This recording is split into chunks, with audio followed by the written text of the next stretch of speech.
Saudara kaum muslimin, jamaah Jum'ah yang insyaallah dirahmati dan dimuliakan Allah Subhanahu wa taala. Pesan yang pertama dan yang utama, marilah kita meningkatkan kualitas iman dan kadar ketakwaan kita kepada Allah Subhanahu wa taala. Sebab iman dan takwalah Allah Subhanahu wa ta'ala akan mencurahkan rahmatnya kepada hambanya, dan rahmat inilah yang akan menjadi kunci utama masuknya seorang hamba di dalam surga Allah Subhanahu wa ta'ala. Salam dan salawat kepada baginda Nabi Allah Muhammad sallallahu alaihi wasallam yang sengaja dihadirkan di alam dunia untuk menjadi suri teladan kepada kita sekalian, yang senantiasa mendambakan kebahagiaan di dunia, terlebih lagi kebahagiaan di akhirat. Allahumma salli wa sallim wa barik alaihi. Jamaah Jum'ah yang dimuliakan Allah Subhanahu wa ta'ala, tidak terasa sudah sepekan telah berlalu bulan suci Ramadan berlalu meninggalkan kita. Yang pasti Ramadan pergi berlalu, dan dia pun juga satu waktu dia akan datang. Yang belum pasti adalah apakah usia kita, umur kita, bisakah akan bertemu kembali dengan bulan suci Ramadan.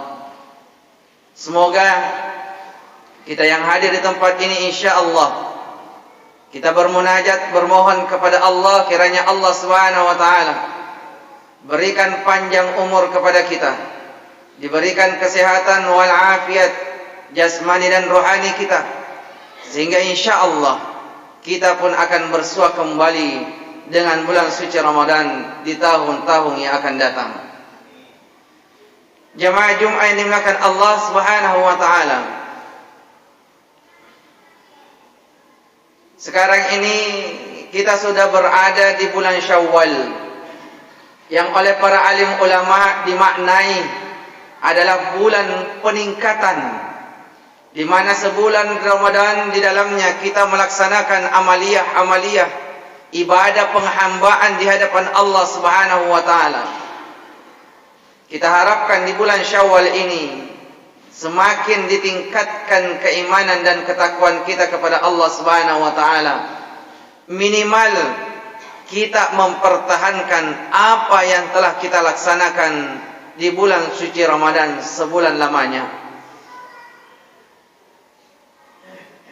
Ramadan secara zahir pergi meninggalkan kita, tetapi di sisi orang yang beriman dan bergelar takwa di hadapan Allah Subhanahu wa taala, memang betul secara zahir Ramadan itu meninggalkannya, tetapi pada hakikatnya bagi orang yang bertakwa, Ramadan masihlah tetap akan ada dalam dirinya di 11 bulan yang akan datang.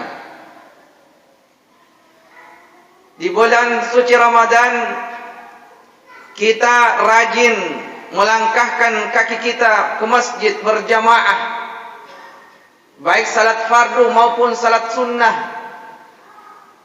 Kita rajin berjamaah di masjid. Tetapi di sisi orang yang beriman dan bertakwa kepada Allah Subhanahu wa taala, betul Ramadan secara zahir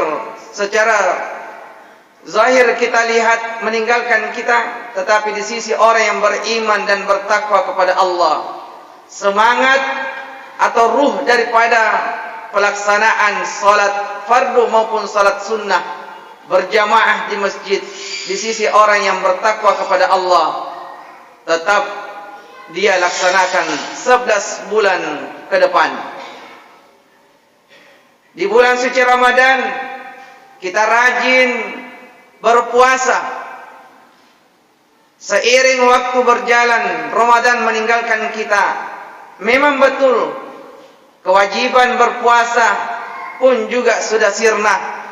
Tetapi di sisi orang yang bertakwa kepada Allah Subhanahu wa taala, semangat atau ruh yang namanya puasa itu di 11 bulan ke depan ini, di sisi orang yang bertakwa tetap mereka laksanakan. Kendati pun puasanya bukanlah puasa wajib, tetapi ada puasa-puasa sunnah yang bisa kita laksanakan 11 bulan ke depan. Seperti contohnya di bulan Syawal ini kita diperintahkan, disunnahkan untuk melaksanakan puasa Syawal 6 hari, baik itu berturut-turut maupun berselang-seling, yang tentunya masihlah di bulan Syawal. Kata Rasulullah sallallahu alaihi wasallam, barang siapa yang berpuasa di bulan suci Ramadan, lantas dia mengikutkan puasa sunnah Syawal 6 hari, maka bagaikan dihitung dirinya berpuasa sepanjang tahun. Begitu pula puasa Senin Kamis, Ayyamul Bid, puasa sunnah Daud dan lain sebagainya. Di sisi orang yang bertakwa kepada Allah, puasa Ramadan telah meninggalkannya, tetapi semangat berpuasanya masihlah tetap dilaksanakan di 11 bulan yang akan datang. Di bulan suci Ramadan kita gemar membaca, mempelajari, mentadabburi Al-Quran. Tetapi di sisi orang yang bertakwa kepada Allah, bulan suci Ramadan secara zahir telah meninggalkannya, tetapi semangat untuk mengaji, belajar, membaca, mentadabburi Al-Quran di 11 bulan ke depan tetap mereka laksanakan. Di bulan suci Ramadan kita gemar untuk berzikir, menyebut nama Allah, mengingat Allah Subhanahu wa taala.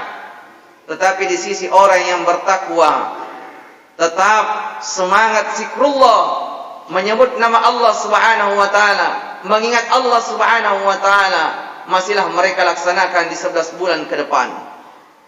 Di bulan suci Ramadan kita rajin untuk melaksanakan qiyamul lail, baik itu salat tarawih maupun salat witir ataupun salat tahajud, baik yang 8 rakaat maupun 20 rakaat. Tetapi di sisi orang yang bertakwa kepada Allah Subhanahu wa taala, secara zahir ditinggalkan bulan suci Ramadan, tetapi semangat untuk melaksanakan qiyamul lail tetap mereka laksanakan di 11 bulan ke depan. Karena orang yang bertakwa memahami betul masihlah ada salat qiyamul lail di luar daripada bulan suci Ramadan, di antaranya salat witir dan salat tahajud. Di bulan suci Ramadan kita semangat rajin untuk bersedekah, menginfakkan sebagian harta kita, menolong sebagian daripada saudara-saudara kita yang membutuhkan. Seiring waktu berjalan, Ramadan meninggalkan kita. Di sisi orang yang bertakwa kepada Allah, di 11 bulan ke depan tetap memiliki semangat untuk berbagi, bersedekah, menginfakkan sebagian hartanya di jalan Allah Subhanahu wa taala. Jemaah Jumat dimuliakan Allah Subhanahu wa taala. Maka sekali lagi, kita yang sudah diberikan Allah Subhanahu wa taala disematkan gelar la'allakum tattaqun, yang beriman dan bertakwa kepada Allah. Memang betul secara zahir kita telah ditinggalkan bulan suci Ramadan, tetapi jangan sampai semangat atau ruh daripada amalia di bulan suci Ramadan pun juga pergi meninggalkan kita. Justru di bulan Syawal ini kita berusaha dan berupaya untuk mempertahankan atau bahkan kita berusaha untuk meningkatkan. Maka kata ulama kita, hakikat daripada bulan suci Ramadan adalah 11 bulan ke depan. Di bulan suci Ramadan, kalau kita rajin beribadah kepada Allah, sangatlah wajar, karena memang suasana bulan suci Ramadan tempatnya kita beribadah kepada Allah. Tetapi ketika Ramadan pergi meninggalkan kita, disitulah kelihatan orang yang beriman dan bertakwa. Kalaulah 11 bulan ke depan ini masihlah terus dia beriman dan bertakwa kepada Allah, masih terus bersemangat melaksanakan nilai-nilai penghambaan, beribadah kepada Allah Subhanahu wa taala 11 bulan lamanya, 11 bulan ke depan, maka kata alim ulama, merekalah adalah orang-orang yang beriman dan bertakwa kepada Allah Subhanahu wa taala. Oleh karena itu Rasulullah sallallahu alaihi wasallam mengingatkan kepada kita, jangan sampai kita bangga, jangan sampai kita sombong, jangan sampai kita khilaf atas pencapaian kita sepanjang bulan suci Ramadan. Justru kita dianjurkan untuk mempertahankan atau bahkan meningkatkan keimanan dan ketakwaan kita di 11 bulan ke depan. Kata Rasulullah sallallahu alaihi wasallam, Ittaqillah haitsu ma kunta. Kata Rasulullah sallallahu alaihi wasallam, beriman dan bertakwalah kalian dimanapun kalian berada. Artinya apa? Ketika kita beriman dan bertakwa di bulan suci Ramadan, haruslah kita pertahankan iman dan takwa ini di 11 bulan ke depan, sehingga insyaallah Allah Subhanahu wa taala dengan iman dan takwa ini, dengan semangat amaliyah ibadah yang kita laksanakan di 11 bulan ke depan, bisa jadi menjadi wasilah asbab Allah Subhanahu wa taala kembali pertemukan kita di bulan suci Ramadan di tahun yang akan datang. Mudah-mudahan Allah Subhanahu wa taala menerima seluruh amaliyah kita di bulan suci Ramadan sebulan penuh lamanya. Mudah-mudahan dengan wasilah amaliyah Ramadan itu, Allah Subhanahu wa taala berikan petunjuk hidayah kepada kita. Allah Subhanahu wa taala mengampuni seluruh noda dan dosa yang kita miliki, sehingga insyaallah Allah Subhanahu wa taala tempatkan kita di sisi yang mulia, di tempat yang mulia yang semua kaum muslimin dan muslimah mencita-citakannya, yakni berada di dalam surga yang penuh dengan kenikmatan serta kekal abadi di dalamnya. Sekali lagi, semoga kita yang hadir di tempat ini insyaallah, semoga Allah berikan keistiqamahan tetap menjalankan seluruh nilai-nilai penghambaan di sisi Allah Subhanahu wa taala sampai kelak kita berhadapan dengan Allah mempertanggungjawabkan apa yang telah kita laksanakan dalam kehidupan kita. Amin, amin ya rabbal alamin.